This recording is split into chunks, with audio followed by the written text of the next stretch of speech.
I want to make sure that we keep at a good pace for your heart. You have to be patient with me, and they build you up to be stronger. The desire to get better, right? Uphill? You want to try uphill?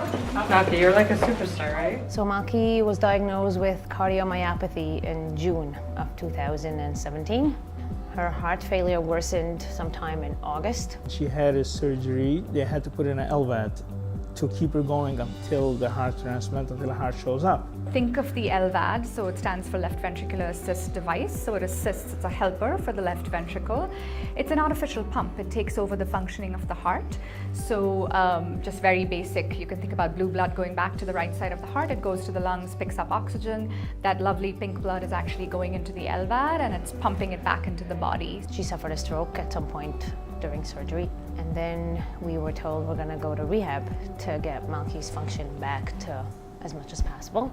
The not knowing is very hard, but we did know one thing, that if we want a chance of recovery, we need a rehab place that's dedicated. Blythedale was the first that said yes to the LVAD. We started to ask the questions, what would it take? What's our learning curve? What does this involve? They really felt she was stable enough from a cardiac perspective to come, but really needed the intensive rehab. We started kind of piecemealing it all together, and then the idea just kind of grew bigger and bigger and bigger. We started having meetings with Choni, so we utilized their educator to do training both here at Blythedale and at Choni.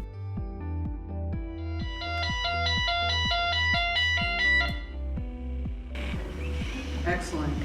And that was, again, another opportunity to network and kind of grow our teams together. It's our first time taking an LVAD here, but it's also their first time transferring a pediatric patient with an LVAD to a post-acute facility. Since then, it's been going smoothly with the LVAD. There is major improvement. She's walking, she's talking much better. She started using her right hand. It makes me feel amazing. We're just like one big team here. I mean, working with Malky's medical condition as well as her rehab. I'm impressed with every little step of the way. The nurses are great and dedicated. They become part of the family. To see Malky and the gains that she has made physically, emotionally, I think has really kind of drove home how important this collaboration with Choni and being able to partner with the transplant team can be. Blythedale is truly about not looking at a child as with a disability, but really as a child with possibilities. It really does take a village to take care of these patients. Everything is structured around a child being a child. Challenge us, we're willing to step to the plate. This was a huge initiative for nursing. If a transplant shows up, let's say today or tomorrow, we know that we'll probably come back afterwards to continue the work. I didn't really believe that children could become so much better. Now seeing what a